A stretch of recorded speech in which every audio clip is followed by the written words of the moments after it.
Day one of free agency is in the books, and the New York Giants were fairly active and plugged some holes in key areas. The Giants signed linebacker Bobby Okereke, who was with the Indianapolis Colts, to a 4-year deal worth $40 million. The Giants badly needed a Mike linebacker, and they believe they found it. And they also signed defensive tackle Rakeem Nunez-Roches to a 3-year, $20 million deal. He most recently with the Tampa Bay Bucks. And as well, they have re-signed Matt Breida to a 1-year deal worth $2.3 million. And Matt Breida was a very, a good backup running back last year. They also bring back Jamie Gillan, 2 years, $44 million, the punter. And for, Gillan, not a big fan of that, but they do it. And then they bring back their long snapper, Casey Kreiter. And with long snappers, that's not a surprise. Usually there's a lot of stability there. We saw that with Zach Diassi for a while. But let's get into day one of free agency. And again, did they go crazy? No, but still some key moves nonetheless. And the biggest one being Bobby Okereke. And like I said, he was with the Indianapolis Colts, 3rd-round pick in 2019. So he's coming off of his rookie deal and did pretty well against the Giants last year. I'm pretty much a dead Colt team at that point. Really shut down Saquon Barkley. Now, again, the Giants, that was a bit of a blowout game, but he was involved. And, last year, 151 tackles, 99 solo tackles, 52 assisted tackles. He, is definitely good in the run game, better this year. This is a player, in both these pickups, players that, are getting better. And Colts fans seem to be upset with losing him. So, that's never a bad thing. But with Okereke and Nunez-Roches, I think we could say that 2022, maybe was their best. So with Okereke, the Giants desperately need some type of athleticism. Hopefully they have found that here. I mean, it has been bad. And look, Blake Martinez was a pretty good pickup, and that ended a little bit quicker than I think we thought. But that did go well. So it's not to say that it never happens, but we'll see. We'll see how he fares. But this is definitely the biggest of the moves. Again, 4 years, $40 million. And, look, we saw some linebackers today go at some pretty high rates, especially Tremaine Edwards to the Bears. But of course he was, arguably the best linebacker out there, so it makes sense. But that was, of course, one of the biggest needs that the Giants had, and they don't always address that. Certainly, it really feels like they don't address it much at all in the draft. Sometimes they do in free agency to differing effects, but Okereke in the fold, and excited to see what he'll bring to the table. So as far as Rakeem Nunez-Roches, this is a former Super Bowl champ. And I'm sure we're going to see a lot of Tampa Bay Bucks with Tom Brady retiring. I'm sure we're going to see a lot of Bucks leaving. And that's the case here. And it's interesting. Nunez-Roches actually had a fumble recovery of Daniel Jones in Jones's first NFL game, which was a really good one against the Bucks. But he was sacked, and Nunez-Roches was the one that recovered it, which is his only fumble recovery of his career.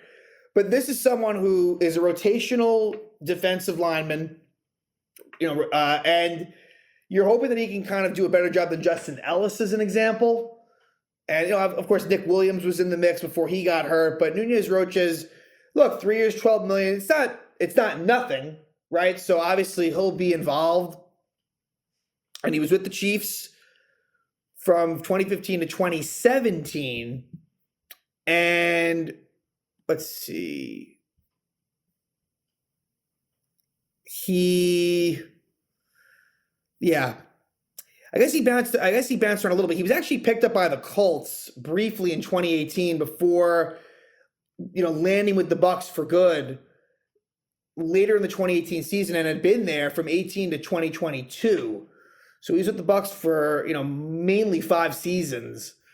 And look, I think that there's really not much of a pass rush game for Nunez-Roches, but in terms of just plugging and stuffing the run, that should help. And look, the Giants were not good against the run. So in these two moves, you'd like to believe that they will be better at that. That's important. And again, that was a problem, especially versus the Eagles.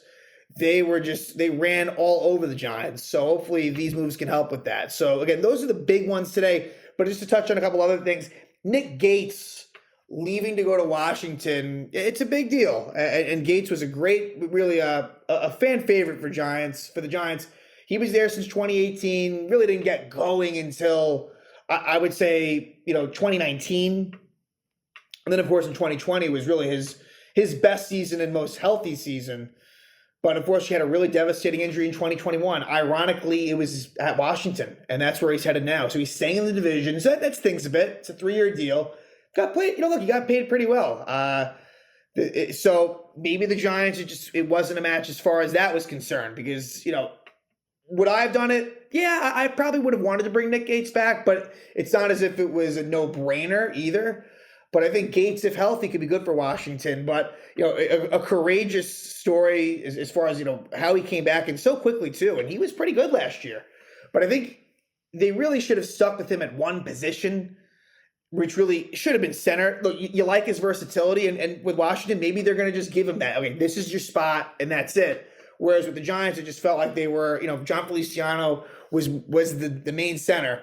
And Gates just wasn't quite as good at left guard. Just not as good. So Nick Gates is gone, like I said, as well. Matt Breida returns. And Breida, I like him as a backup running back. Really, he showed that he can be dependable. He was healthy, which he hasn't always been in his career, but he was really mainly healthy. And, there's a speed element to his game. You think about some of the two running back sets. He had a big 4th down conversion against the Vikings in the playoffs. Like, he had some pretty big moments. And I'm totally fine with bringing him back as a second running back. Really, like, you just maybe the stats tell a different story, but just watching him, I came away pretty impressed. He's not a running back that can be a workload back. Like, if Saquon goes down, that's got to be a combination between, let's say, Gary Brightwell and Breida. But in the role that he's in, it works really well. Obviously, they're familiar with him from Buffalo. So, Breida returns. Jamie Gillan, not really happy about that one. 2-year, $4 million deal. The Scottish Hammer, he has a great leg. Really does. Like, he could boot the ball. But too many I'm not even sure if it's inconsistency, but, he's not the guy. Like, if you need, like, someone like, punt it inside the 10, inside the 5, it just didn't seem like that was happening too much. It seems like he was always kicking it into the end zone. I'm sure there's more that goes into that than just him. But look, there would be a shank every now and then. I just don't think Jamie Gillan, look, having him kind of on league minimum was fine, but I don't know. It's not even so much the money that's an issue. I wouldn't have come away thinking, all right, we want to bring him back. Clearly they felt otherwise. Clearly they like him, so we'll see what it's like with Jamie Gillan. Look, it's not look, if he were to underperform, it's not as if you can't just get rid of him. They could do that, but Gillan, I don't see there being a whole lot of competition in camp. That's his job to win. And then the long snapper, Casey Kreiter, who has, kind of seamlessly, we've transitioned from Zach Diassi to Kreiter. And this will now be his 4th season with the Giants. He's done a nice job. Not much else to say long snapper wise.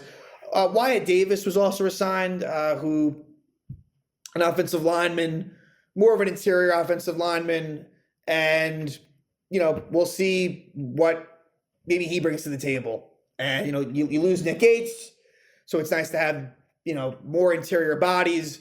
But, what did you guys think of day one? I think that Joe Schoen, look, it wasn't flashy, but there was a purpose. And I think that we'll see what else he does from here. I would expect some more activity. Obviously, we talk about wide receiver. Maybe that's addressed in the draft. Save the cornerback. I think wide receiver and cornerback are definitely the main ones, but as well, certainly offensive line. I think depth offensive line is definitely going to be a thing. John Feliciano is a free agent, is a free agent right now. And so we'll just see what the Giants do. But I would expect Joe Schoen to continue to be busy. This is just day one. But the Giants make their moves, and we will see what they do as we move forward here in free agency.